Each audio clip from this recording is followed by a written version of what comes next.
I was having difficulty connecting, so I apologize for the delay. But I'm obviously now here. I don't know where we are.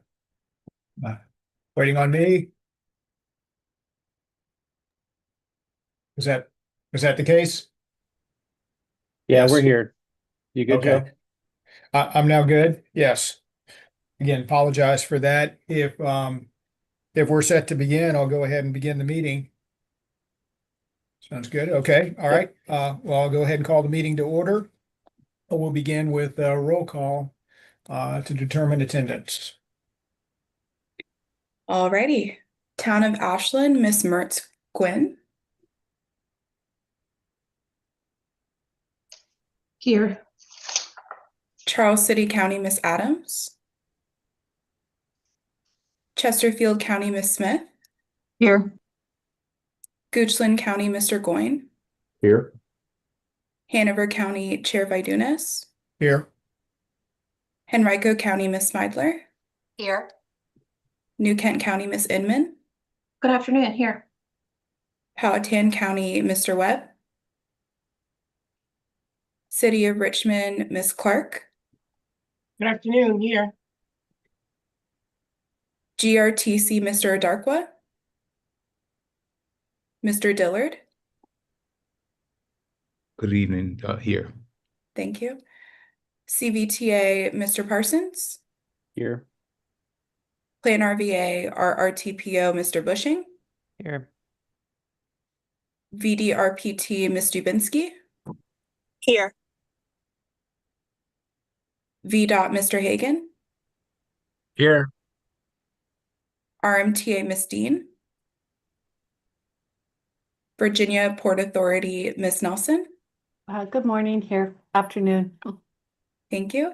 And we do have a quorum. Okay, thank you. Do we have any amendments to the agenda?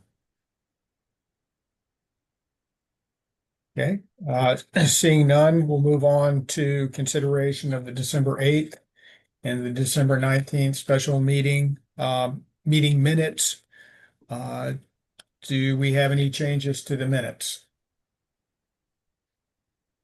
Okay, I think we can, well, maybe we should do these separate. For all those that were present for the December 8th meeting, is this let's see here, is it a requested action, voice vote? We can handle this by a voice vote. All in favor? Aye. Aye. Any abstentions? Anybody opposed? Motion passes. Next would be the December 19th meeting minutes. All in favor? Aye. Aye. Any abstentions? Anybody opposed? That also passes. Okay, well, this moves us on to our public comment period. The Virginia Passenger Rail Authority has requested an opportunity to address the committee during this time. They've been allotted a roughly 10 minutes. They have a presentation that they'll be making. Mr. Right. Chair, I believe Sid has those slides. If Sid, you want to go ahead and bring those up? Thanks.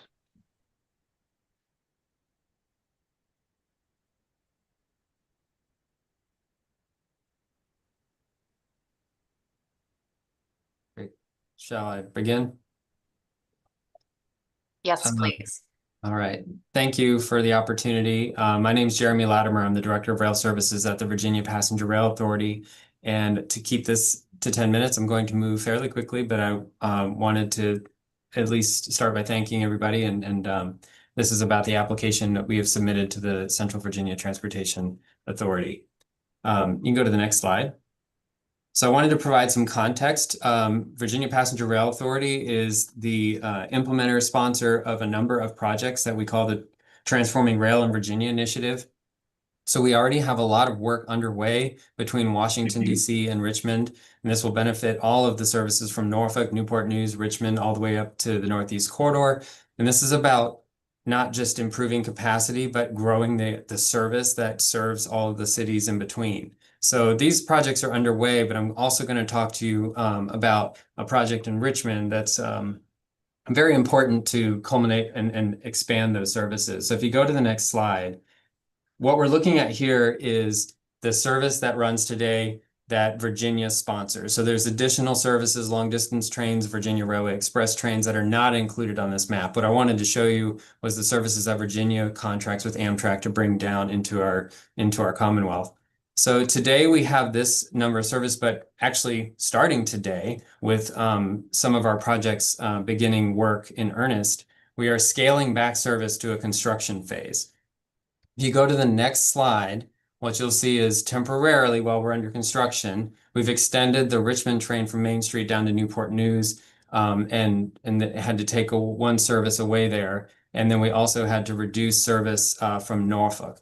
And we have added some express buses that run between the Hampton Roads region and Washington, D.C. We will likely add some others along the way. And this construction phase, which has already begun, as of today was the first day for this scaled back plan, will last for about 5 years, and then we will start to grow our services. So if you go to the next slide, once the project we call the Long Bridge, which is one of the cornerstones of this program, it will expand service over the Potomac River into Virginia. Once that's back, we can restore services and start to expand. So what you'll see is that orange line comes back to Richmond. We actually have another light blue line that goes to Newport News where we have expanded service benefiting Richmond because those trains come through Richmond and Staples Mill and Ashland. And then we will also restore the third Norfolk train, which also goes through Petersburg and Richmond, Staples Mill, and Ashland. So if you go to the next slide, though, that's when we start to see the capacity really come online. So what we will need is a facility in Richmond to house trains in order to see those number of orange lines grow. There is not currently a facility existing in the Richmond region for those trains. So that's really what our project is about, is enabling that service that we're expanding capacity for to be able to have those trains in Richmond.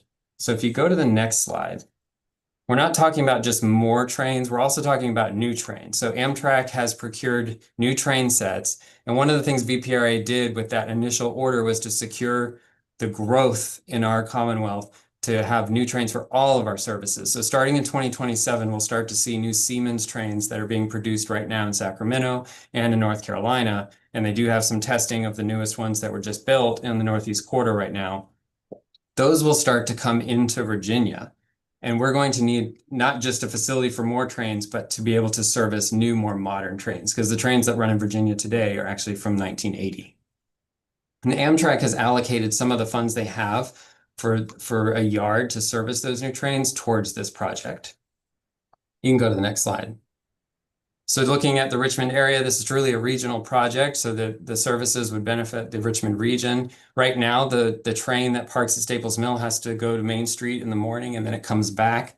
And then when it has to get serviced, it has to make that deadhead move, we call it, when there are no passengers between Richmond and Main Street.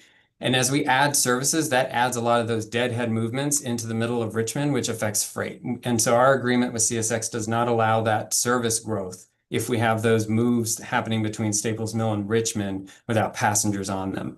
So if you click again, you'll see as we look at Main Street Station and Fulton Yard there, so we would start to house the expanded service down here at Fulton Yard. This would be for the new train sets, and they would also be push-pull, so they can just push it and they can just go into the facility and then they can come out without having to be turned the next morning. And so this would allow us to also grow that service at Main Street Station. You can go to the next slide. So where we are right now, we are advancing because we always want to be competitive when we go after grants, especially the federal level is always talking about shovel ready. So we are actually advancing with our own funds right now. We're at 60% design and we're prepared to go to final design. So that work is well underway. It would be a 3-track facility there, and we would be leasing this land in the CSX Fulton Yard as part of our agreement. If you go to the next slide.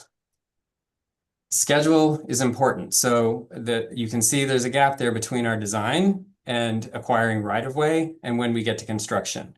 When we finish construction by 2030, we can start turning on this new service. And that's where funding for this project is time sensitive. We need to be able to go to construction in 2028 and 2029 in order to finish by 2030 when all of those other capacity improvements you saw at the beginning of the presentation come online. And we need that facility to be in place for us to start housing all those new trains. You can go to the next slide.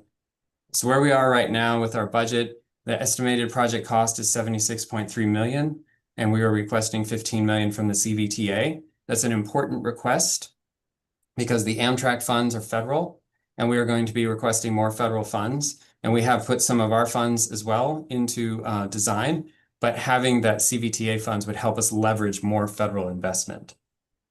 So you can go to the next slide. So I can take questions, but I'm just thank you for the opportunity that this is a very important project for the region. And without it, we cannot grow the services. Thank you.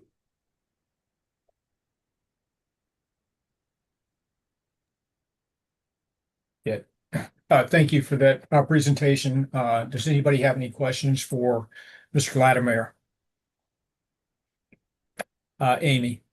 Oh, great. Thank you. Hi, Jeremy. So great to see you.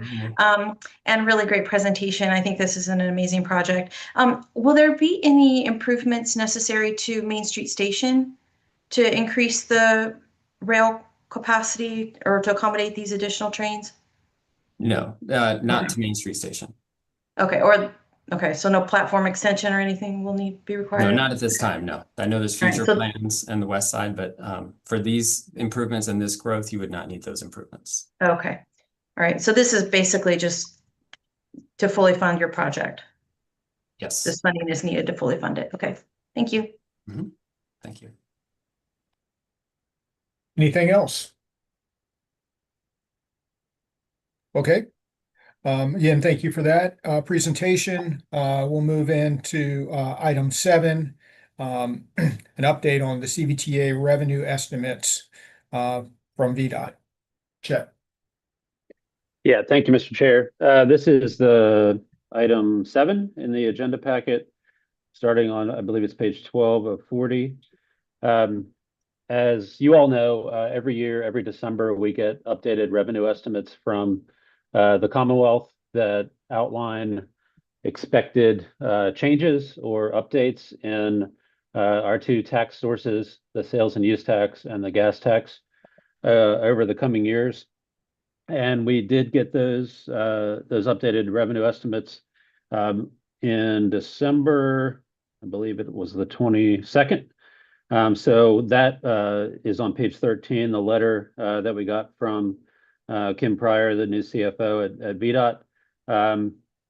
What we've done with those revenue estimates, which are actually shown on page 14 of 40, is develop those into our, at this point, our standard template that shows revenue estimates across the board, as well as final local allocations from the last fiscal year and expected estimated regional revenue contributions by jurisdiction. That is all on page 15. The importance of this information for today's discussion is that these revenue estimates form the foundation of our regional project allocations, so that we understand how much funding we can expect over the next 6 years. So the request today for TAC is to actually take this as an action item and to recommend acceptance of the 2026 CVTA revenue estimates from VDOT and incorporate them into the round 4 regional funding scenario. And that would, SimTech would take action that will go on the agenda for the January 23rd full authority meeting. Be happy to take any questions. Hopefully this doesn't throw anyone for a loop. We've tried to be consistent over the past 5 years to show the information the same way. Mr. Chair. Yes.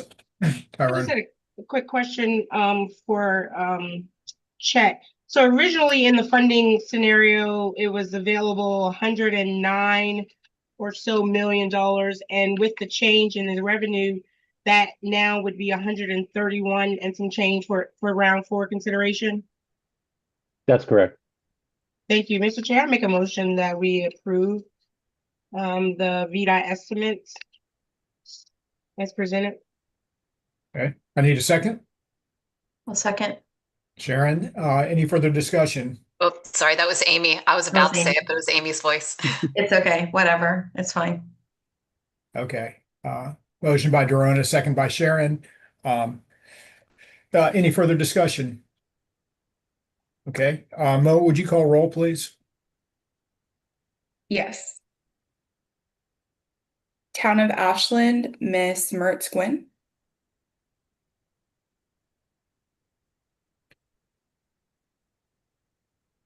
Approve. Thank you. Chesterfield County, Miss Smith. Aye. Goochland County, Mr. Goyne. Aye. Hanover County, Mr. Vidunas. Aye. Henrico County, Miss Smidler. Aye. New Kent County, Miss Inman. Aye. City of Richmond, Miss Clark. Aye. Motion passes. Okay, great. All right, Chet, keep the momentum going.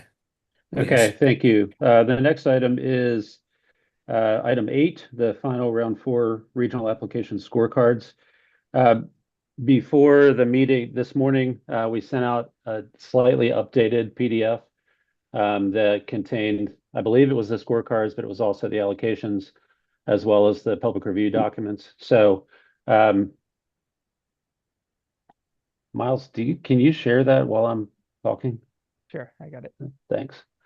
So the scorecards, if you look at the staff report, we're basically using our framework that the TAC has adopted to go through what the scorecards are and how they were created and what their purpose was. So there are a number of pages there talking about funding cycle, application limits, project categories, screening, scoring and ranking, as well as the 3 tables, the updated tables that show the scoring criteria for each different category, project selection, and then starting on page 20 of 40, which you see on the screen, is the scorecards that have been developed for round 4.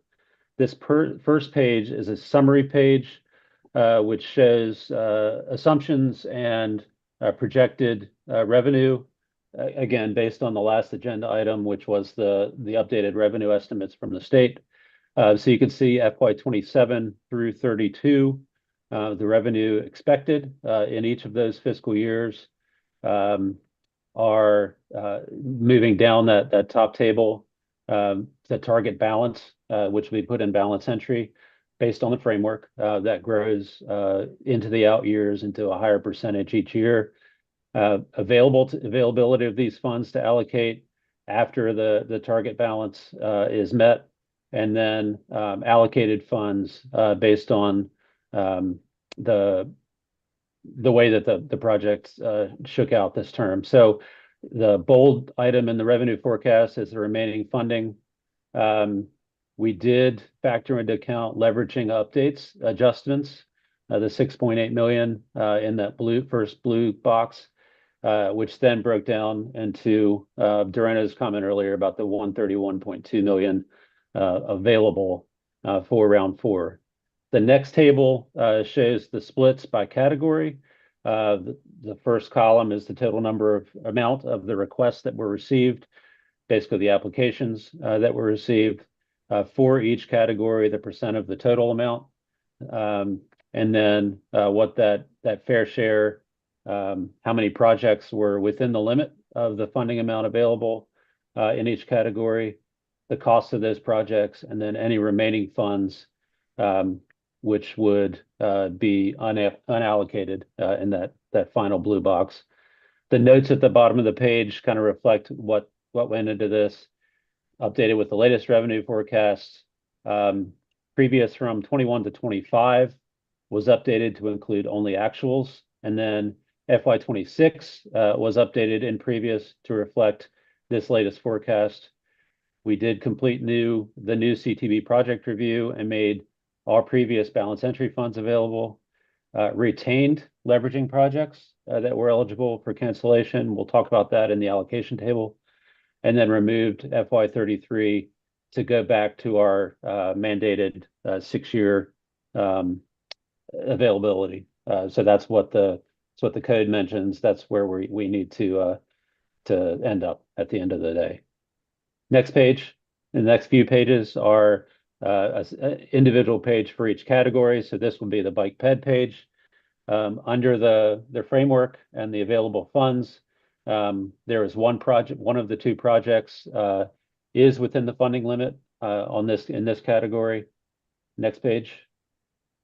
One of the available projects is within the funding category, funding availability for this category, which is the bridge. Next page is the highway category. There were a number of projects that were within the availability of funding for this page. There is a little bit of remaining funds available on each of the category pages. You can see the remaining funds, which would roll into that unallocated amount from the summary page. Next page. This is a multimodal category. There was not enough available funding in this category, in the category share, to fully fund either of these projects. Next page. 2 out of the 4 in transit were able to be funded out of the category share, with a sizable amount remaining in this category. And this, I believe, is the last one. This is the preliminary engineering only. There was not enough in the category share to fund the requested amount. I think that's the last page. Is that it? Yes. So the action requested for the scorecards is actually, there is no action requested. This is information only. But this is as we've discussed previously, this is the based on the framework and how the scoring process shakes out. This is the kind of the first take of how the available round 4 project funding would be distributed within each category based on the applications received and the available funding.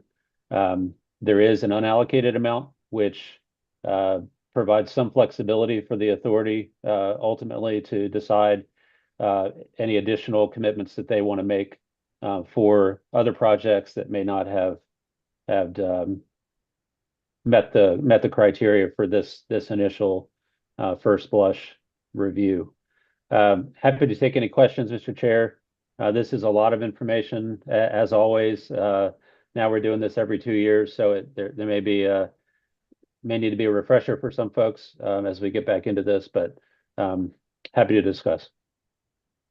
Okay. Does anybody have any comments or questions? Yes, hands are raised. We'll start with Amy and then Barb. Okay, thank you. So Chet, since we have like 48 million remaining, you say there's no action, but I guess it's within the tax purview to make a recommendation on how that 48 million is potentially allocated. I mean, Mr. Chair, I can answer that. Yeah, I mean, yeah. I think if TAC wanted to make a recommendation on that, you could. You don't have to. There is action in a couple items to put this out to advance the public review. So I think that between now and the authority meeting where the public hearing would take place, there is time. There's another TAC meeting in early February. So further discussion or action could also take place then. Okay. I mean, hopefully we can have that conversation today. I would hate to keep postponing this conversation. Thank you. Okay, Barb, then Elizabeth, then Austin.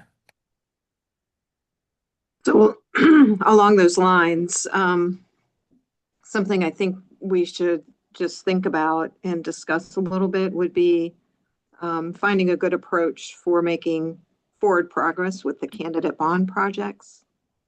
We've heard concerns that if we continue to just program funds to projects that fit into the PAYGO approach, we won't have funding to address our large regional projects, that the Cvta was really formed to address. And we know that the bonding requires a quick spend down, and the projects need to be ready for construction. Some of the candidate bond projects are really expensive, and the cost of PE and right-of-way is significant. And our current framework document restricts the use of the regional funds to just 30% design. when the bonding companies really want to have projects at the construction ready phase, shovel ready. And our framework document also doesn't define what projects, whether by cost or scope, should be considered for bonding. When is a project really too large for pay-go? So that's something that we might need to talk about in a big picture way as well. I think that this round of CVTA Regional provides us an opportunity to discuss this, the potential for bonding, and that $48 million could be used to develop some of the candidate bond projects. Thinking that way, it might be a good idea for folks that have submitted candidate bond projects to submit PE and right-of-way estimates along with a timeline. Because I think that information might help with the conversation at finance and the full authority. If there was an idea of how much it would cost to actually get the project shovel ready and how long it would take to get them to that point, and then how long to actually build the project. So I'm making a suggestion that each jurisdiction that submitted the candidate bond projects provide that information, and we can review it at our next meeting. Okay. We're gonna go to Elizabeth next.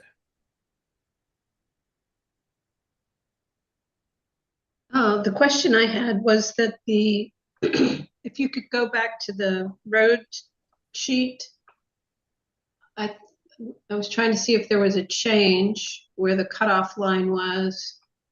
Did the Ashland project make it or not make it? Because I was looking at the most recent thing you set out, had a star under within funding limit,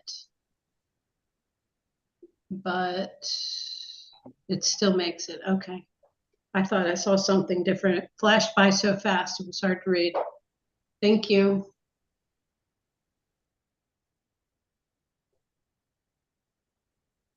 And Okay. Yes, it was Austin after Elizabeth and then Dorona. Yeah, thank you. The extra 20 or 22 million, it sounds like that's now accounted for. That's in the tables being shown, correct? Yes, that Okay. that was in the bridge table. Okay.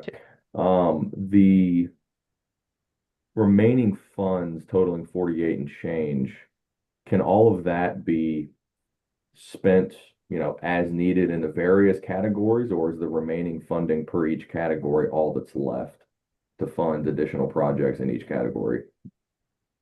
The unallocated funds historically have been at the discretion of the authority. Okay, thank you. Ms. Clark. thank you, Mr. Chair.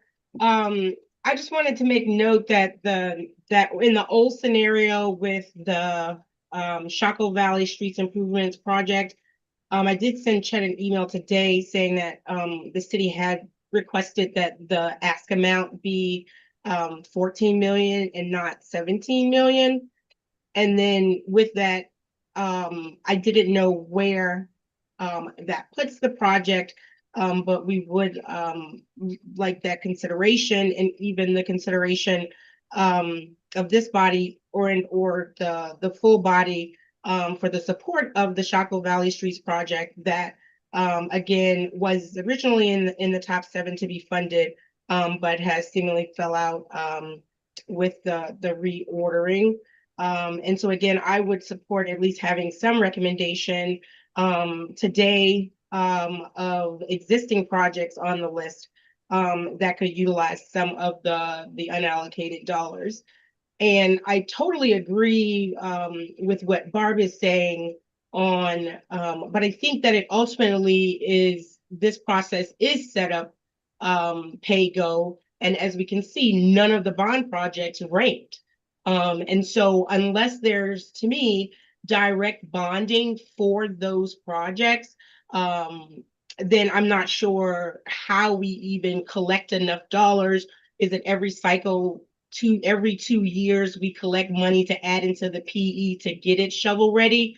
Or is a part of the whole bonding process, some of those things based on, like, for example, with our transit hub, there's not a lot of, like right-of-way acquisition and a lot of PE that's there. It's just literally the construction of the site. So yeah, while I agree again that the bond projects would benefit from some leveraging, again, the current process is clearly advantageous for more like smart scale with the leveraging and to closing the gap. And I think that that's an overall adjustment, and to continue to just give you the PE and the cost estimates for the bond projects. I know it seems like repetitive on my end, but we can definitely do that. But again, it's still not going to be enough when they equal, even 10%, as Hanover requested in the planning for it, was a $30 million price tag. So what are we doing? 1% of what every bond project needs with those dollars. So again, I again would like consideration for the Shaco project as a shovel ready project to go right now. Thank you. Miles. Thank you, Mr. Chair. I just wanted to clarify, kind of to address Dorona's question, sort of about why things shifted, and just so everyone's on the same page, since some members are new. Between the first iteration and the second iteration, the asks were allowed to be revised. And when that happens, it shifts the entire calculation between categories. So not only did the budget increase, but also the balance in percentage shares between the different categories shake out differently, the ranks shake out differently. So it is a holistic sort of rework of everything after we've seen the initial cut. I did also want to highlight, and I think Chet mentioned this already, but one of the bridge projects did get added that was not in the earlier iteration. So there was a shift in that there was actually more money made available to cover one of the bridge projects. So big picture, so everyone knows, that's why it shifts. And just so everyone understands, it's kind of it's a moving target. As we're adjusting the ask, we're adjusting the category totals, and everything is moving, and it's all playing a part in where it all shakes out.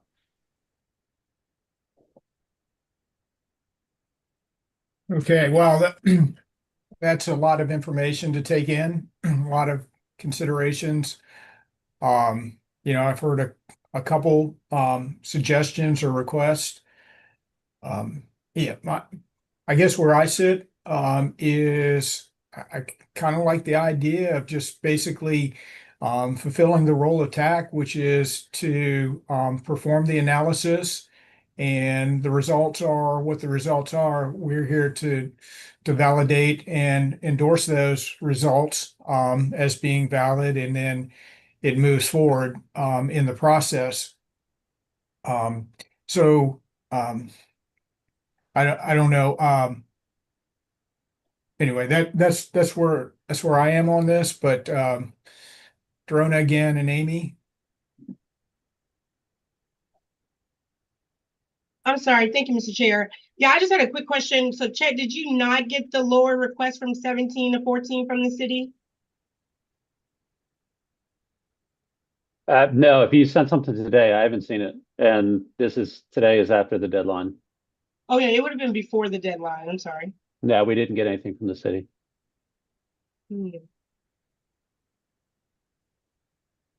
Okay, thank you. All right, thank you, Mr. Chairman. So I guess it seems like it would be helpful to maybe at least provide a recommendation, so that, I mean, I don't know how quickly this is going out for public review. I'm assuming, Chet, that it's going to be going out. It feels like it would be helpful to at least give the public what our recommendation is for all of the funding.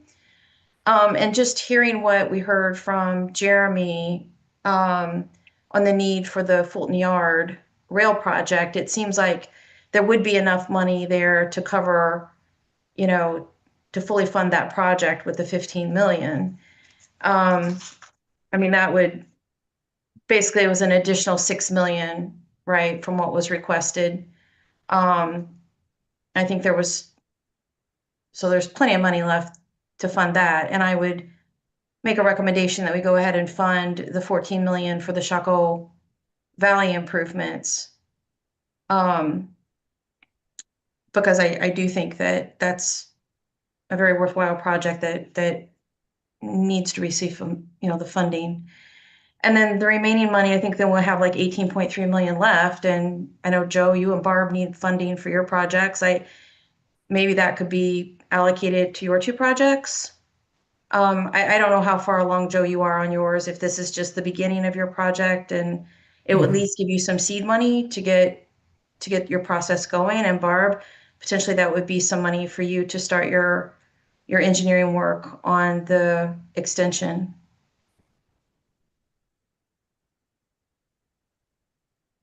That would be my recommendation. I'm not making a motion. I guess it's just a recommendation for discussion. Yeah, got it. Thank you. We're gonna go Chet, then we're gonna go Austin. Thanks, Mr. Chair. Just for clarification on Amy's question, the public review period, which is, the next action item, or the next item is, it would start on the 11th, which I believe is 2 days after the next TAC meeting. So if there was any work that needs to be done by TAC between now and then, you could still do a recommendation or something else. If you want to consider, Barb's suggestion about bonding or other things that are being raised today, you do have time where you could put something on the agenda for the February TAC meeting and still have that theoretically published for public review starting on the 11th.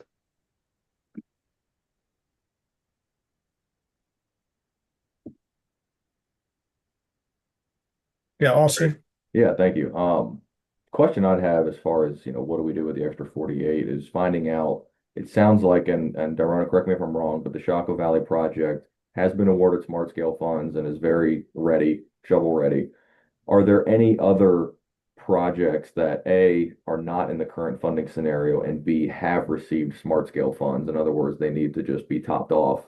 I would recommend that if there are other projects like that, that we finish those prior to looking at any new projects. That's my 2 thoughts on it.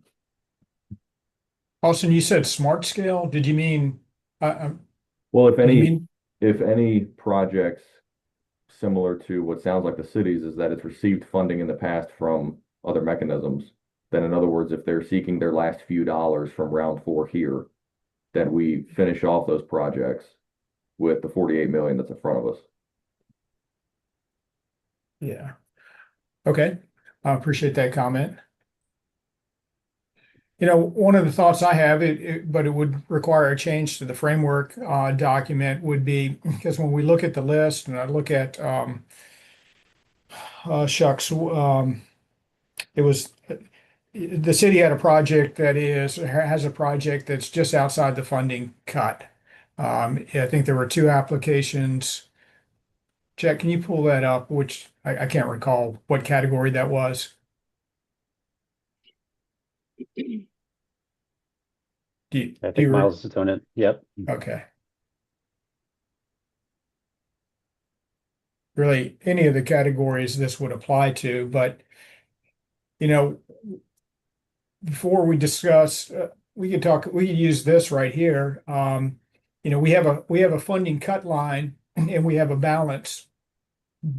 And the way the framework is set up now, if the request cannot be fully funded, then you go to the next request and so on. One thought would be to look at that next project in line, which would be, yes, I guess reading across, that would be Chaco Valley, and give them the opportunity to reduce their request by the amount of remaining funds. Okay, so the request was for, what is it, 17 million? Now this may not help you very much, but allow the request to be amended to 3.2 million to use up the balance. And again, it's not very significant in this case, but there was another city project in one of the other categories, not this one.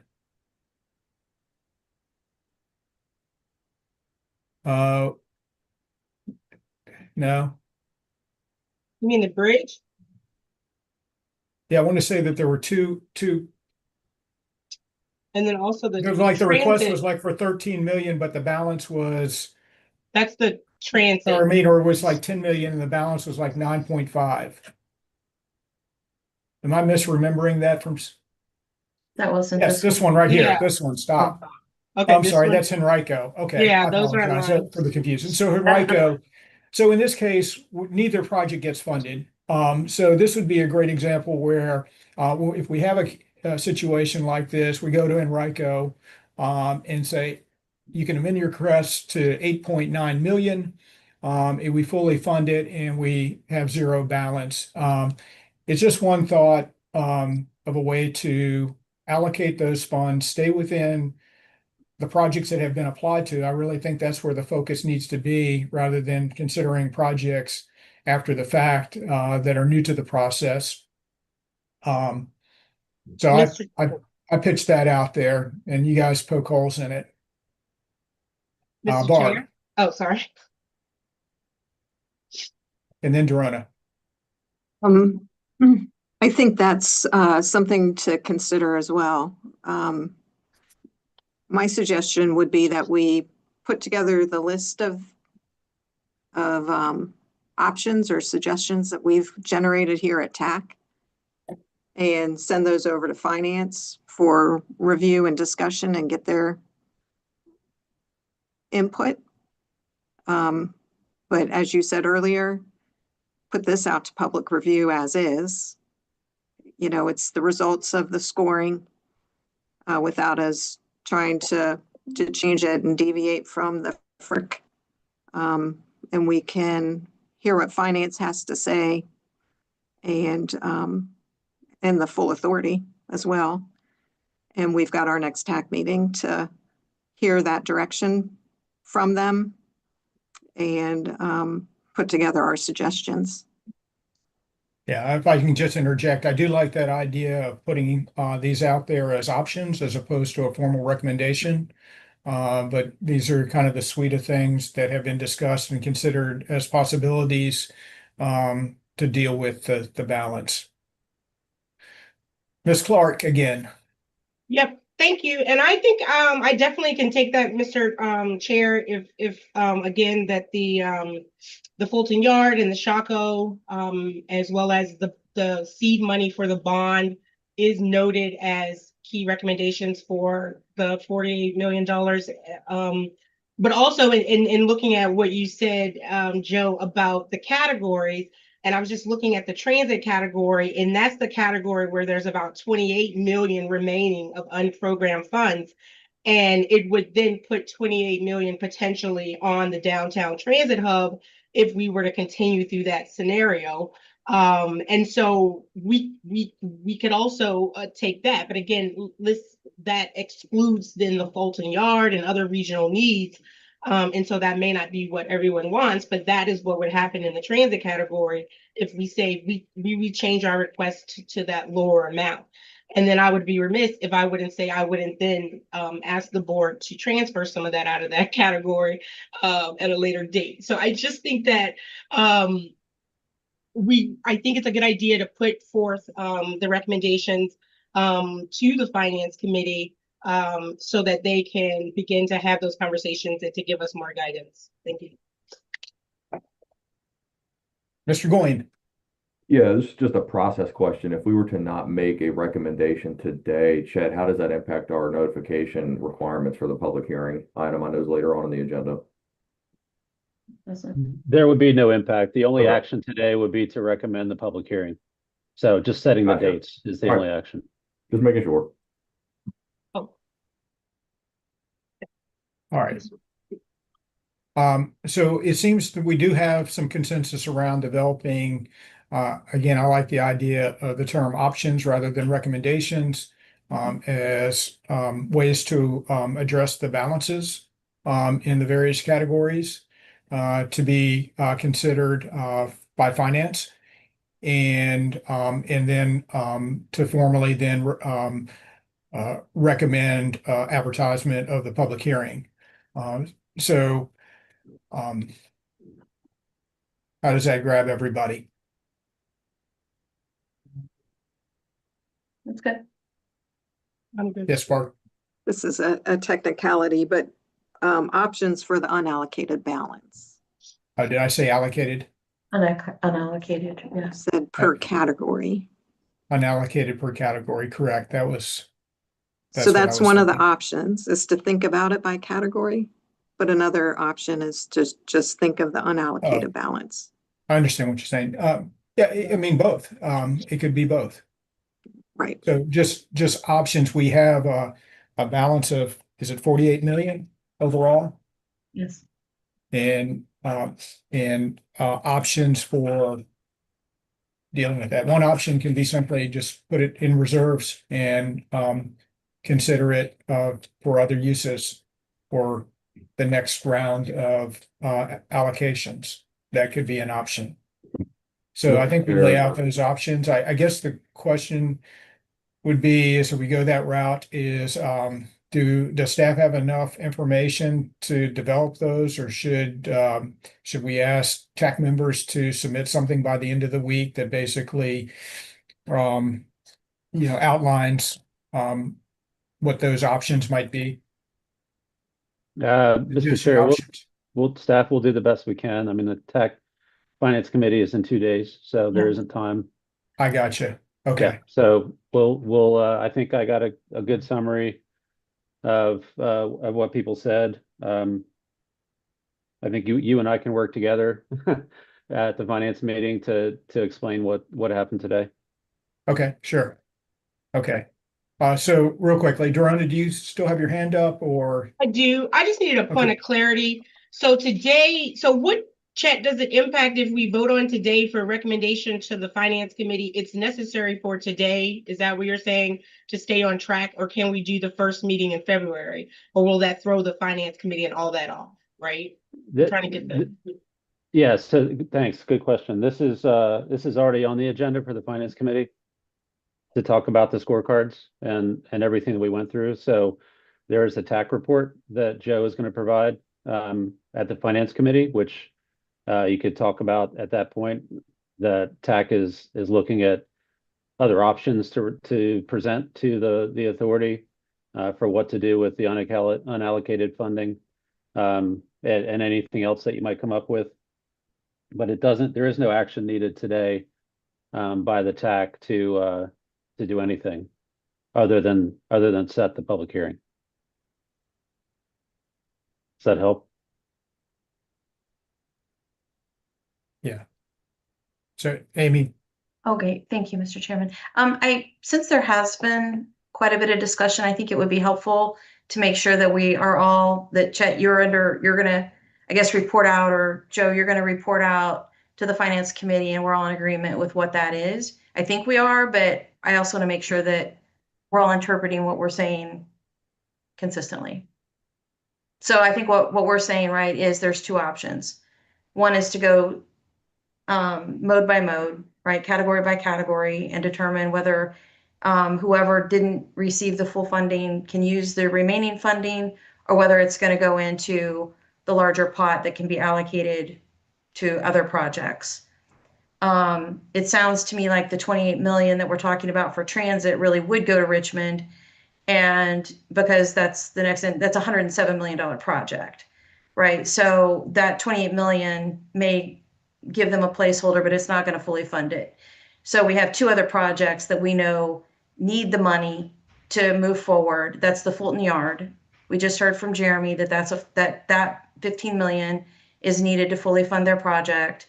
And then Dirona needs 14 million to fund the project in Shockoe Bottom, right? So that, that's $20 million. That still leaves $18 million, well, out of the total 48 million. So, but you have $8 million remaining in that category.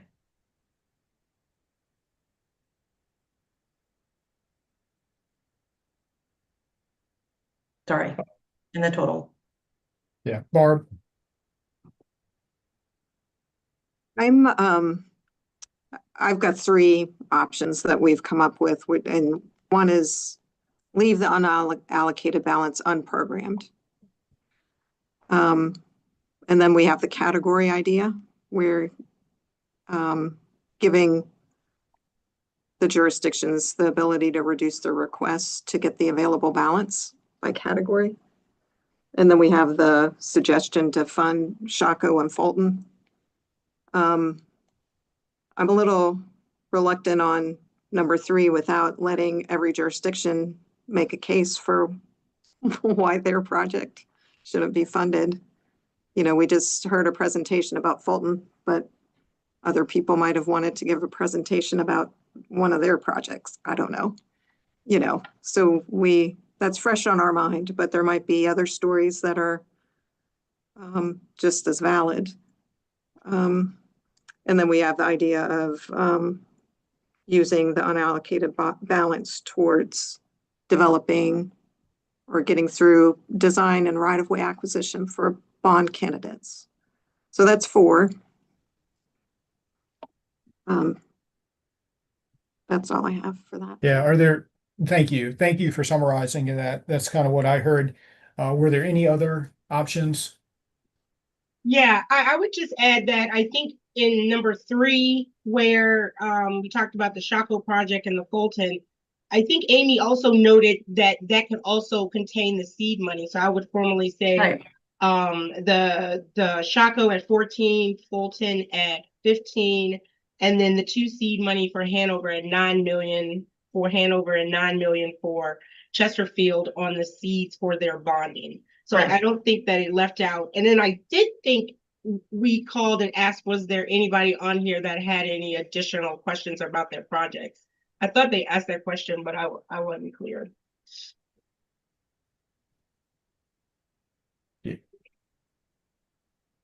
Does anybody else have a case to make that they would want to? So we have 5.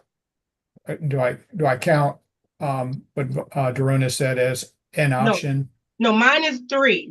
Option 3. 3 is because that I think we're trying to be congenial in the It's a bonding revision. with the Mhm. bonding candidate project. So what Amy was saying with the 15 million for option for Fulton, 14 Shaco, and then that leaves the 18, which in half to the bond projects would be 8 million for seed money to at least be on the in the funding scenario, much like we did with Downtown Transit Hub. We use it to leverage grants as well as North-South BRT. But again, but yeah, I did want to show that there was some, not just funding the 2 project requests made today, but consideration for bonding candidate seed setup.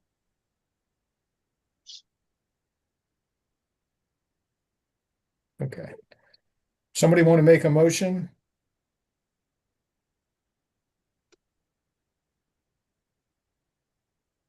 I'll make a motion that we recommend these options. Well, I don't want to say that.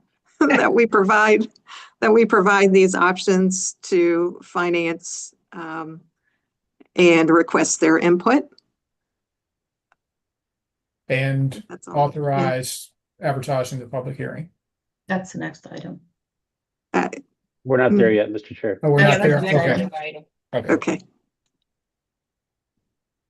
I can second that. Okay. I don't know what We have it a is all motion the and a way, but second. you got it, Chet? Mo? We're recording this, so I'm gonna have to go back and get it. Okay, thank you. Okay, any further discussion? Okay, let's just do this by a voice vote. All in favor? Aye. Aye. Any opposed? Any abstentions? Okay, unanimous. Okay, thanks. Next. The next item on the agenda is the draft allocations plan, which reflects the scorecard recommendations that you just discussed.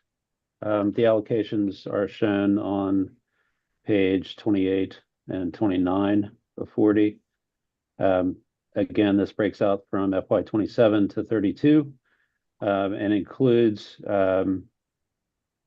everything you see on the table. The notes on the right-hand side indicate adjustments or changes that would take place this round. I think Miles and I can take any questions that anybody has. There is no action requested on this item again. same as the scorecards. Sharon has a question. Hi, Chet. Everyone. I was looking through the allocation spreadsheet, and there was one for West Broad and Parham, and we had applied for PE leveraging funds, and I saw on here it indicated it could be deallocated. So we applied, and I sent you an email about it, Chet. So round 5, we applied for it with regular CVTA regional funds.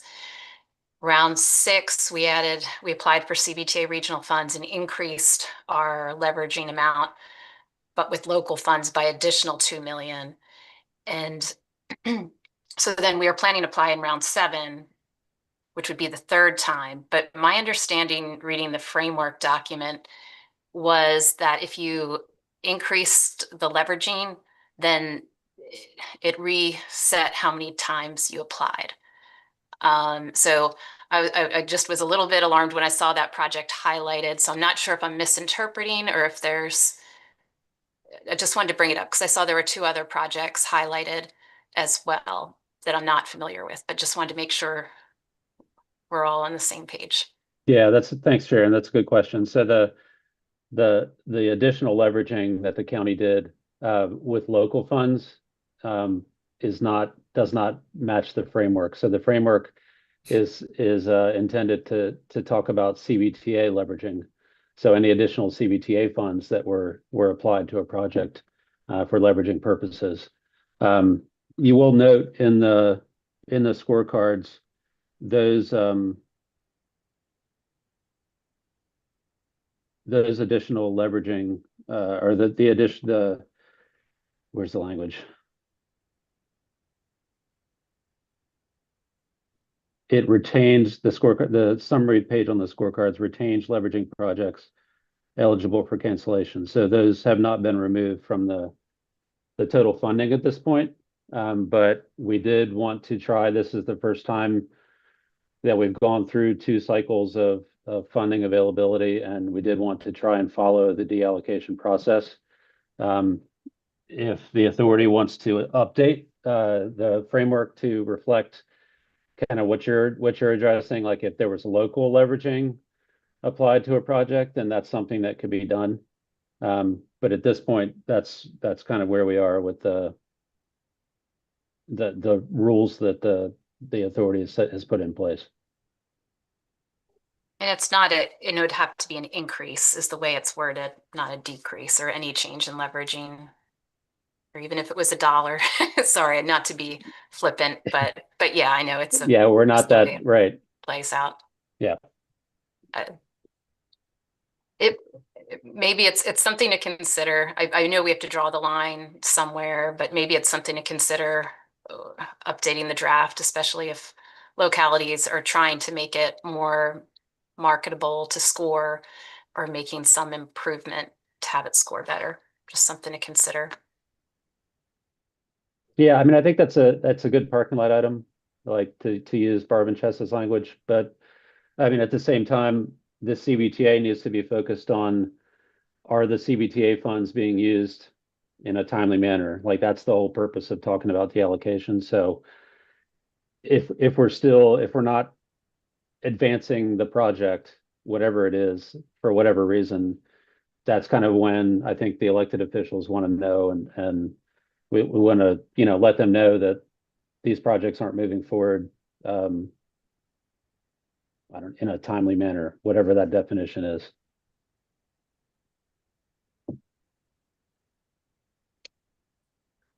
Barb.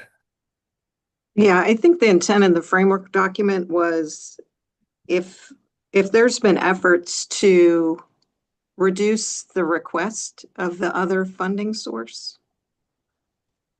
then you're still making an effort to get this project funded.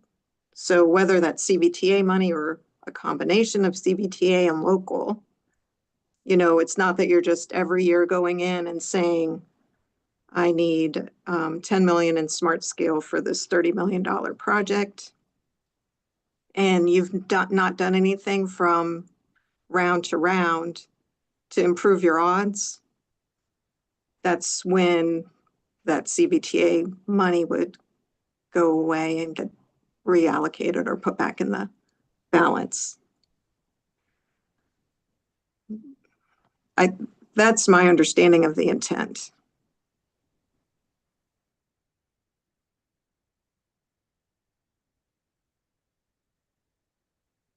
Okay, anybody else? Okay, let's move on to the next item. Okay, next item is item 10 in the agenda packet on page 30 of 40. This is dealing with a public review and hearing for round 4. There's a draft press release, and there will be a lot that needs to be updated with the press release, but just to lay out some of the major details, as well as a recommended project list, which reflects, again, the scorecards that were presented. This will also potentially be updated in February, but what we are asking today is for TAC to recommend setting the FY 27 to 32 regional revenue funding scenario public hearing for February 27th. The other information, the supporting documentation there is we'll call it illustrative right now, but that's what will be included in the public engagement notifications that would be shared around town, so that people know what projects are being considered for that public hearing. We did discuss earlier when talking about the scorecards that there is another TAC meeting on the 9th, which is in advance of the start of this public engagement period. So any adjustments that TAC would make to the recommended projects or the scoring or whatever comes out of this could still happen before this information gets distributed for public review. Okay, does anybody have any questions for Chet? Anybody care to make a motion? So moved. I'll second. Or Austin? I think we also do this by a voice vote. So first, any further discussion on the item? Okay, all in favor, say aye. Aye. Aye. Any opposed? Any abstain? Okay, passes unanimously. Okay, so thank you all for that. That was a lot to process. We are now on to TAC member comments. Anybody have anything like to share with the committee?